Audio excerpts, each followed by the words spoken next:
आवाज आ रहा है मेरा? इधर डाला है तो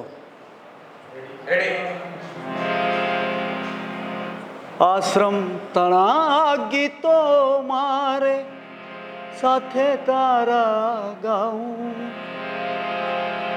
लई जन्म हवे बीजो मारे बाळक थईने आऊं, हसवा हसमुख ना जेऊं आश्रम मारे जाऊं,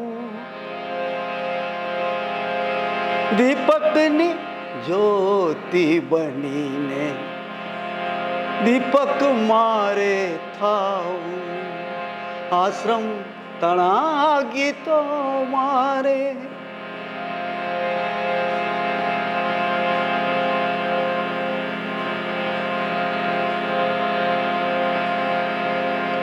સવારના 2:45 પછી મારો વાંચનનો કાર્યક્રમ શરૂ થાય. એના પહેલાં હું કારાણી સાહેબને યાદ કરી લઉં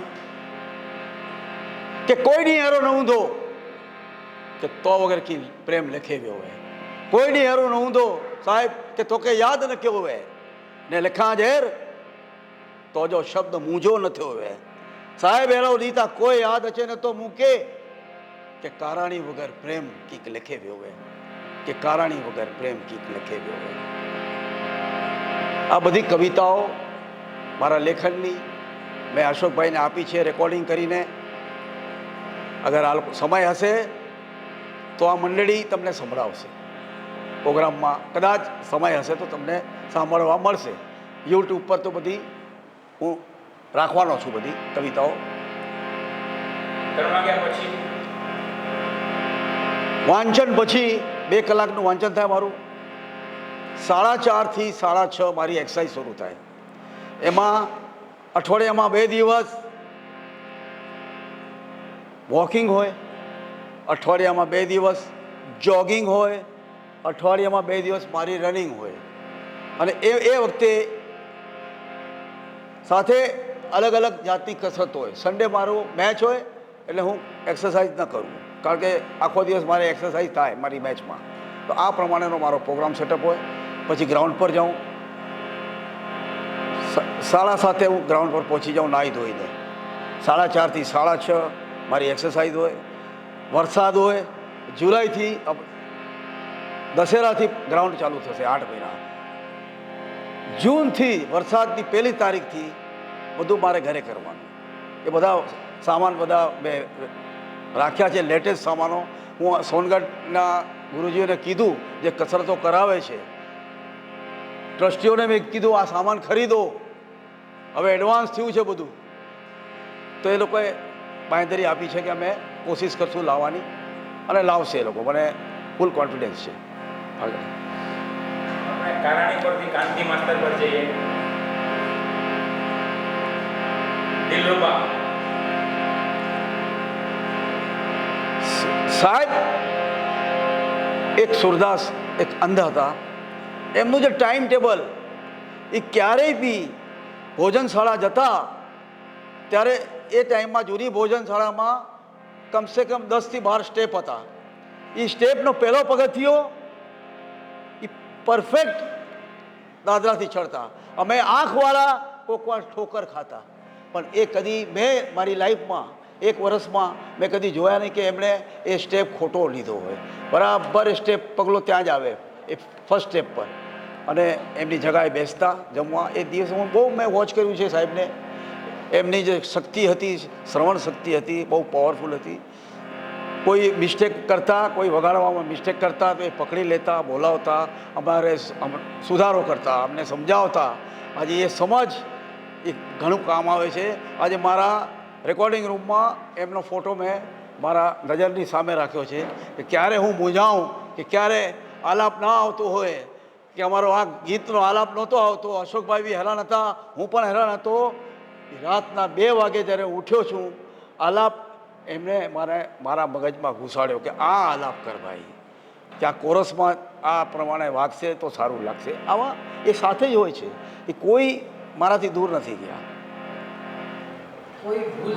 एक कि न साधु का शास्त्र तुम्हें बचा पाएगा, न साधु का शास्त्र तुम्हें बचा पाएगा, न सैनिक का शस्त्र तुम्हें बचा पाएगा।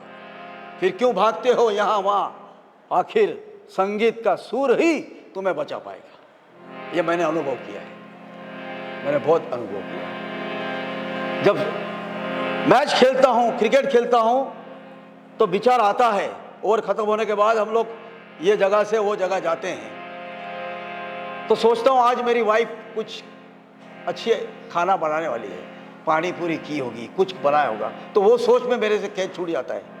लेकिन संगीत एक ऐसी चीज़ है कि सा बजाने के बाद तुम्हारा दोनों मन वो उसमें एक हो जाता है। कभी कभी कंपोजिंग में मेरे को समय मालूम नहीं पड़ता है, वाइफ आके बोलती है हेलो जमे जो टाइम थियो, ऐसा भी हुआ है मेरे लाइफ में। तो ये सब संगीत की देन है।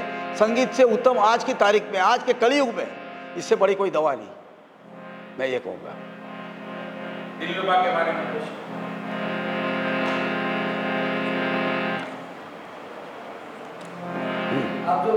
दिलरुबा के बारे में कुछ पता है? कांति मास्टर और दिलरुबा। मेरे को लगता है हिंदुस्तान में ऐसा इंस्ट्रूमेंट बजाने वाला मैंने आज तक नहीं देखा। वो उनसे बातें करती थी, उनसे बात बोला तो कुछ भी, वो मेहमान आते थे तो पूरा प्रोग्राम करते थे, इतने खुश हो, हम घड़ी घड़ी वही प्रोग्राम सुनना चाहते थे। हम 10-100 दफे सुना होगा हम लोग। जब भी मेहमान आवे तो मैं भाग के आ जाता था, हमारे जितने संगीत वाले थे भाग के सर के बाजू बैठ जाते थे, वही का वही संगीत सुनते थे। लेकिन हर टाइम ऐसा लगता था कि दिलरुबा हमारे से बात करती है। गाड़ी का आवाज़ या प्लेटफॉर्म पे जो चिलम चिली सब जो फल फ्रूट बैठते हैं बेचते हैं गाड़ी में, उनका आवाज़, मेहमानों को खुश, मेहमानों को नमस्कार, वो सब वो दिलरुबा से बिल्कुल वो ऐसा करते थे कि वो सामने वाला इतना खुश हो जाता था। वो हमने देखा है। आप जो बोले आपकी गलती निकाल देंगे, आपको कुछ याद है कुछ ऐसा? हाँ, गलतियाँ तो कोई गाना है कुछ ऐसा कि आपको ये नहीं ये गाओ, ये शेर नहीं ये? हाँ, साहब पकड़ते थे, हाँ, तो वो थोड़ा सुनाइए। साहब पकड़ते थे, बुलाते थे, बैठाते थे, सीख समझाते थे, क्यों बजाया है तूने घुघरी, ये क्यों बजाया, ऐसा नहीं ऐसा बजाने का। तो वो उनसे सीखने को मिला मुझे। डांटते भी थे, इतनी धुन की आवाज़, इतनी आवाज़ आती थी हमारे क्लासरूम में कि हमारा हारमोनियम हम ही सुन पाते थे, लेकिन उनको तो सबका सुनाई देता था। तो ये कितनी बड़ी बात है, ये हमने देखी है। कांति मास्टर से करण सिंह गुरु जी, एक डिसिप्लिन उनसे मैं सीखा।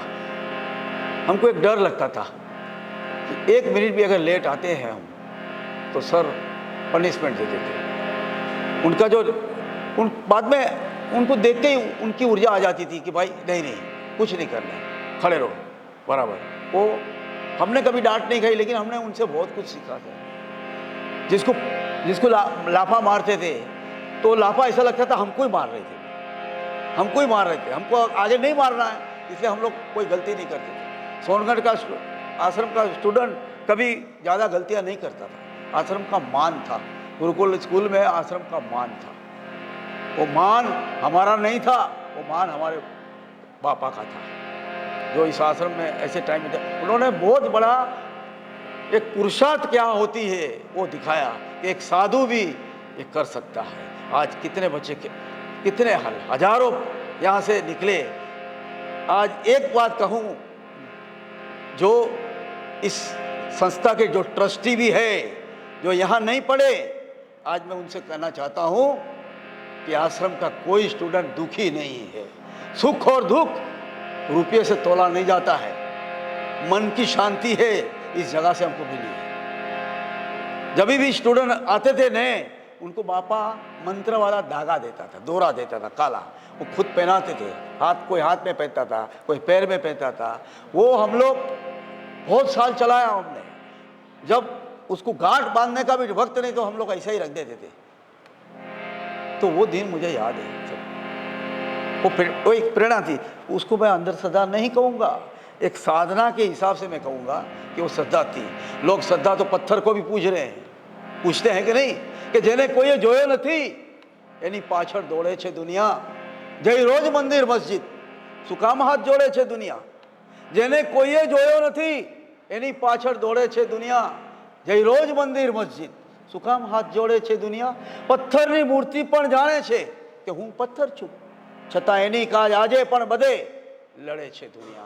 आज भी युद्ध चालू है इस चीज का, फिर आतंकवादी हो कि युद्ध हो, लेकिन लड़ाई चालू है. ये हमको नहीं लड़ना है, हमको यहाँ ये वो नहीं सिखाया गया है. उसका एक सबसे बड़ा प्रयोग, हम जब ट्रेन से आते थे इस प्रोग्राम के लिए, तो वो प्रोग्राम में एक हमारे बच्चों को किसी ने गाली दी. उसने कहा मुझे गाली दी. गाली उसने दी, किसने दी माने वो पिएला था, लेकिन हमारे अंकुर भाई ने उसको इस तरह से सुलझाया, प्रेम से सुलझाया, क्योंकि वो तो दारू पिया हुआ था. वो आदमी नहीं था उस टाइम. वो उसके अंदर जो रावण था, उस रावण को कैसा शांत किया वो मैंने चुपचाप सुना हूँ.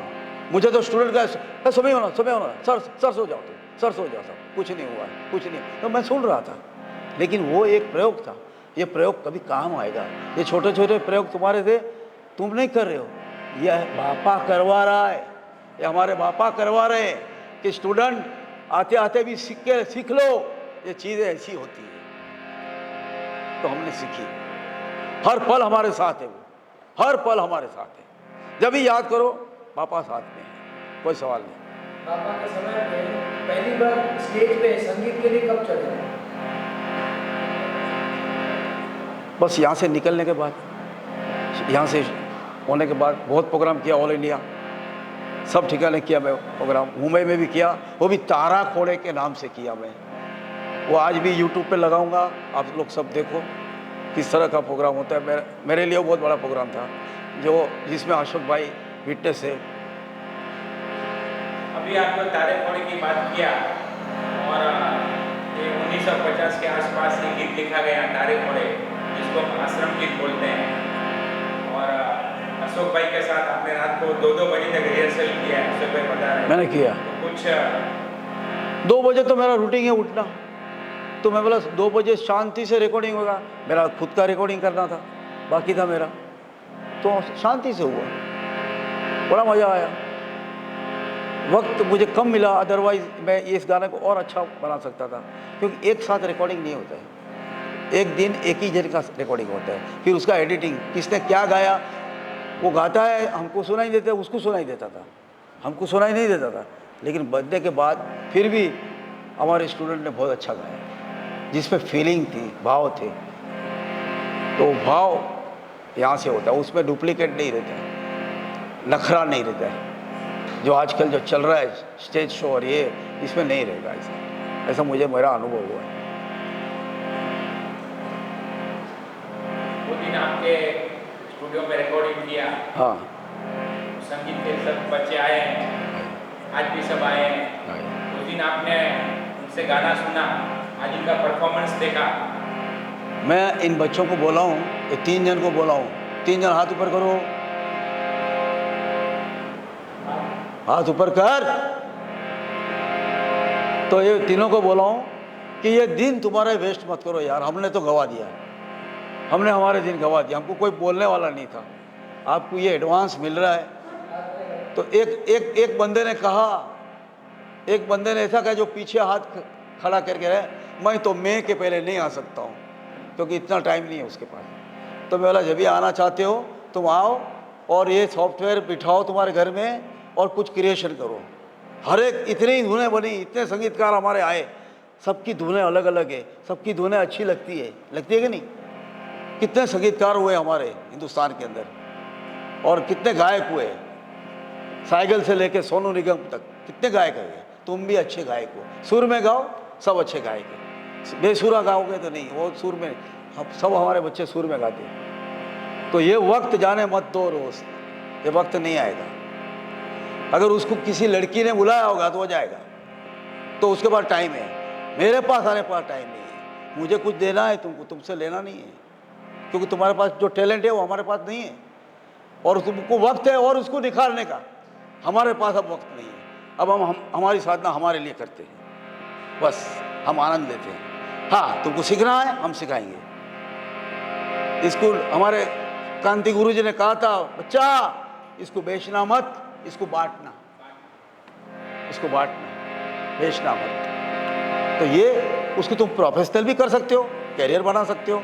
अगर तुम्हारे पास है तो उसको बेचो मत, किसी को दो, आनंद दो, 2 पल का आनंद दो। हम तो हमारे अशोक भाई के लिए मरते हैं, अशोक भाई आओ यार सत्संग करेंगे। अशोक भाई बोले आज तो इधर जाना है, उधर जाना है। कभी आ जाते ग्राउंड पे आते तो जाने का नाम नहीं लेते, अच्छी तरह से हमारे साथ रहते हैं, रिकॉर्डिंग करते हैं। उनके पास भी भरपूर आइडिया है, भरपूर आइडिया है। मैं तो लेता हूँ, चोरी कर लेता हूँ, वो आवे नहीं आवे फिर उनकी डुप्लीकेट करता हूँ। मुझे ऐसा लगता है अशोक भाई हमारे साथ है, ये मेरा अनुभव है।